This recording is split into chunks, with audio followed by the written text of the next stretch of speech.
ಅಂಕೋಲಾ ತಾಲೂಕಿನ ಕೇಣಿಯಲ್ಲಿ ಉದ್ದೇಶಿತ ವಾಣಿಜ್ಯ ಬಂದರು ನಿರ್ಮಾಣ ಕಾಮಗಾರಿಗೆ ಮೀನುಗಾರರ ವ್ಯಾಪಕ ವಿರೋಧ ವ್ಯಕ್ತವಾಗಿದ್ದು, ಬೇಲಿಕೇರಿ ಕಡಲ ತೀರದಲ್ಲಿ ಸಾವಿರಾರು ಸಂಖ್ಯೆಯಲ್ಲಿ ಜಮಾಯಿಸಿದ ಮೀನುಗಾರರು ಹಠಾತ್ ಪ್ರತಿಭಟನೆ ನಡೆಸಿದರು. ಕೆಲವರು ಬೋಟ್ನಲ್ಲಿ ಕೂಡ ಸಮುದ್ರಕ್ಕೆ ತೆರಳಿ ಪ್ರತಿಭಟನೆ ನಡೆಸಿದರು.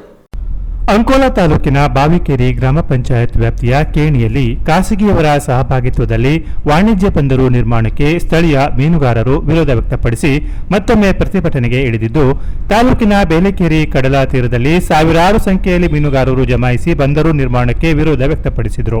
ಬಾವಿಕೇರಿ ಗ್ರಾಮ ಪಂಚಾಯತ್ ವ್ಯಾಪ್ತಿಯಲ್ಲಿ 144 ಕಲಂ ಜಾರಿ ಮಾಡಿದ ಹಿನ್ನೆಲೆಯಲ್ಲಿ ಮೀನುಗಾರ ಸಂಘಟಕರು ಬೇಲಿಕೇರಿಯ ಸಮುದ್ರ ತೀರದಲ್ಲಿ ಪ್ರತಿಭಟನೆಯನ್ನ ಹಮ್ಮಿಕೊಂಡಿದ್ದರು. ಈ ಒಂದು ಪ್ರತಿಭಟನೆಯಲ್ಲಿ ಕಾರವಾರ ಅಂಕೋಲಾ ಸುತ್ತಮುತ್ತಲಿನ ಮೀನುಗಾರರು ಮೀನುಗಾರಿಕೆ ಸ್ಥಗಿತಗೊಳಿಸಿ ಪ್ರತಿಭಟನೆಗೆ ಇಳಿದಿದ್ದು, ಮೀನುಗಾರ ಮಹಿಳೆಯರು, ಪುರುಷರು, ಇತರ ಸಮುದಾಯದವರು ಸೇರಿದಂತೆ ಕಡಲ ತೀರದಲ್ಲಿ ಬೃಹತ್ ಮಾನವ ಸರಪಳಿ ನಿರ್ಮಿಸಿ ನ್ಯಾಯ ಒದಗಿಸುವಂತೆ ಹಾಗೂ ಸರ್ವೆ ಕಾರ್ಯ ನಿಲ್ಲಿಸಿ ಮೀನುಗಾರಿಕೆಗೆ ಅನುವು ಮಾಡಿಕೊಡುವಂತೆ ಘೋಷಣೆಯನ್ನ ಕೂಗಿದ್ರು.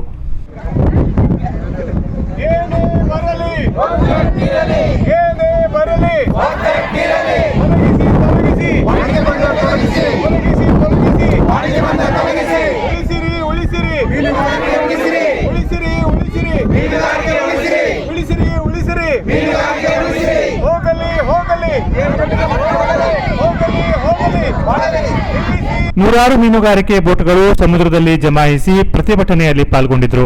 ಮೀನುಗಾರರ ಬದುಕನ್ನು ಕಸಿದುಕೊಳ್ಳುವ ವಾಣಿಜ್ಯ ಬಂದರು ನಿರ್ಮಾಣ ಬೇಡವೇ ಬೇಡ ಎಂಬ ಸ್ಪಷ್ಟ ಸಂದೇಶವನ್ನ ಜಿಲ್ಲಾಡಳಿತಕ್ಕೆ ಶಾಂತಿಯುತ ಪ್ರತಿಭಟನೆಯ ಮೂಲಕ ನೀಡುತ್ತಿರುವ ಕುರಿತು ಹಾಗೂ ಇಲ್ಲಿಯವರೆಗೆ ಸರ್ಕಾರವಾಗಲಿ ಜನಪ್ರತಿನಿಧಿಗಳಾಗಲಿ ನಮ್ಮ ನೋವಿನ ಕೂಗಿಗೆ ಇನ್ನೂ ಸ್ಪಂದನೆ ನೀಡಿಲ್ಲ. ಇದೇ ರೀತಿ ಮುಂದುವರೆದರೆ ಮುಂದಿನ ದಿವಸ ರಾಜ್ಯಾದ್ಯಂತ ನಮ್ಮ ಹೋರಾಟವನ್ನು ಮುಂದುವರಿಸುತ್ತೇವೆ ಎಂದು ಪ್ರತಿಭಟನಾಕಾರರು ಎಚ್ಚರಿಸಿದರು. ನಾವು ಡಿಸೆಂಬರ್ ತಿಂಗಳಿನಿಂದ ಇಲ್ಲಿಯವರೆಗೆ ಹೋರಾಟದ ಮೂಲಕನೇ ಮೀನುಗಾರರು ಸರಪಳಿಯನ್ನು ನಿರ್ಮಾಣ ಮಾಡುವುದರ ಮೂಲಕ ಯಾವುದೇ ಅಧಿಕಾರಿಗಳು, ಪೊಲೀಸ್ ಅಧಿಕಾರಿಗಳು ಆ ಕಡೆ ದಾಟುತ್ತಿದ್ದ ಪಕ್ಷದಲ್ಲಿ ನಾವು ಸರಪಳಿಯನ್ನು ನಿರ್ಮಾಣ ಮಾಡಿದ್ದೇವೆ. ನಮಗೆ ನಮ್ಮ ಊರಲ್ಲಿ ಕೇಣಿಯಲ್ಲಿ 144 ಸೆಕ್ಷನ್ ನಿರ್ಬಂಧವನ್ನು ಹಾಕಿರುವುದರಿಂದ ಬೇಲಿಕೇರಿ ಗ್ರಾಮ ಪಂಚಾಯತ್ ವ್ಯಾಪ್ತಿಯಲ್ಲಿ ನಾವು ಈ ಒಂದು ಸರಪಳಿಯನ್ನು ಮಾಡುವುದರ ಮೂಲಕ ಸಮುದ್ರದಲ್ಲೂ ಕೂಡ ಯಾಂತ್ರಿಕ ಬೋಟ್ ಮೂಲಕ ಪಾತಿಗುಡಿ ಮೂಲಕ ನಾವು ಸರಪಳಿಯನ್ನು ನಿರ್ಮಾಣ ಮಾಡಿದ್ದೇವೆ. ಹಾಗೆ ಇದು ಸರ್ಕಾರಕ್ಕೆ ಗಮನ ತರಬೇಕು.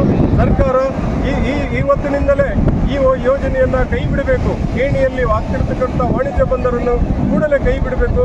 ಮತ್ತು ಕೇಂದ್ರ ಆಗಲಿ ರಾಜ್ಯ ಸರ್ಕಾರ ಆಗಲಿ ಈ ಒಂದು ವಿಚಾರವನ್ನು ಮೀನುಗಾರರ ಒಂದು ಅಳಿವೆ ಉಳಿವಿನ ಒಂದು ಹೋರಾಟ ಆಗಿರುತ್ತದೆ. ಮುಂದಿನ ದಿನದಲ್ಲಿ ವಾಣಿಜ್ಯ ಬಂದರಾದರೆ ಸರ್ವ ಸಮಾಜರು ಸರ್ವನಾಶಕ್ಕೆ ನಾಂದಿ ಆಗ್ತದೆ ಹೇಳುವಂಥ ವಿಚಾರವನ್ನು ಈ ಸಂದರ್ಭದಲ್ಲಿ ಮೀನುಗಾರ ಮುಖಂಡರು ದೋಣಿಯಲ್ಲಿ ತೆರಳಿ ಉಪವಿಭಾಗಾಧಿಕಾರಿ ಕಲ್ಯಾಣಿ ಕಾಂಬ್ಳೆ ಅವರಿಗೆ ಮನವಿಯನ್ನ ಸಲ್ಲಿಸಿದರು. ಪ್ರತಿಭಟನೆಯಲ್ಲಿ ಮೀನುಗಾರ ಪ್ರಮುಖರಾದ ಗಣಪತಿ ಮಾಂಗ್ರೆ, ಶ್ರೀಕಾಂತ್ ದುರ್ಗೇಕರ್, ಹೂವಾ ಖಂಡೇಕರ್, ಉದಯ ನಾಯಕ್, ಸಂಜೀವ್ ಬಲೆಗಾರ್, ರಾಜು ಹರಿಕಂತ್ರ, ವೆಂಕಟೇಶ್ ತಾಂಡೇಲ್, ಸೂರಜ್ ಹರಿಕಂತ್ರ, ಚಂದ್ರಕಾಂತ್ ಹರಿಕಂತ್ರ, ಶಂಕರ್ ಬಲೆಗಾರ, ಸೂರಜ್ ಕಾರ್ವಿ, ಪ್ರಮೋದ್ ಬನಾವಳಿಕರ್, ರಾಜೇಶ್ವರಿ ಕೆಣಿಕರ್, ಸರಿತಾ ಬಲೆಗಾರ್, ವೆಂಕಟೇಶ್ ದುರ್ಗೇಕರ್, ಸಂತೋಷ್ ದುರ್ಗೇಕರ್, ಗೋವಿಂದ ದೂರಿ, ಉಡುಪಿಯ ಮೀನುಗಾರ ಮುಖಂಡರು ಸೇರಿದಂತೆ ನೂರಾರು ಸಾವಿರಾರು ಸಂಖ್ಯೆಯಲ್ಲಿ ಮೀನುಗಾರರು ಸರ್ವ ಸಮುದಾಯದವರು ಪ್ರತಿಭಟನೆಯಲ್ಲಿ ಪಾಲ್ಗೊಂಡಿದ್ದರು. ಬೇಲಿಕೇರಿ ಕಡಲ ತೀರದಲ್ಲಿ ಸಾವಿರಾರು ಸಂಖ್ಯೆಯಲ್ಲಿ ಪೊಲೀಸರು ಜಮಾಯಿಸಿದ್ದು, ಕರಾವಳಿ ಕಾವಲು ಪಡೆ, ಅಗ್ನಿಶಾಮಕ ಪಡೆಯನ್ನ ನಿಯೋಜಿಸಿದರು. ಡಿವೈಎಸ್ಪಿ ಗಿರೀಶ್, ಸಿಪಿಐ ಚಂದ್ರಶೇಖರ ಮಠಪತಿ ಯಾವುದೇ ಅಹಿತಕರ ಘಟನೆಗಳಿಗೆ ಅವಕಾಶವಿಲ್ಲದಂತೆ ಸ್ಥಳದಲ್ಲಿದ್ದು ಬಂದೋಬಸ್ತ್ ವ್ಯವಸ್ಥೆ ಕೈಗೊಳ್ಳಲು ಮಾರ್ಗದರ್ಶನ ನೀಡಿದರು. Canara press news, Ankola.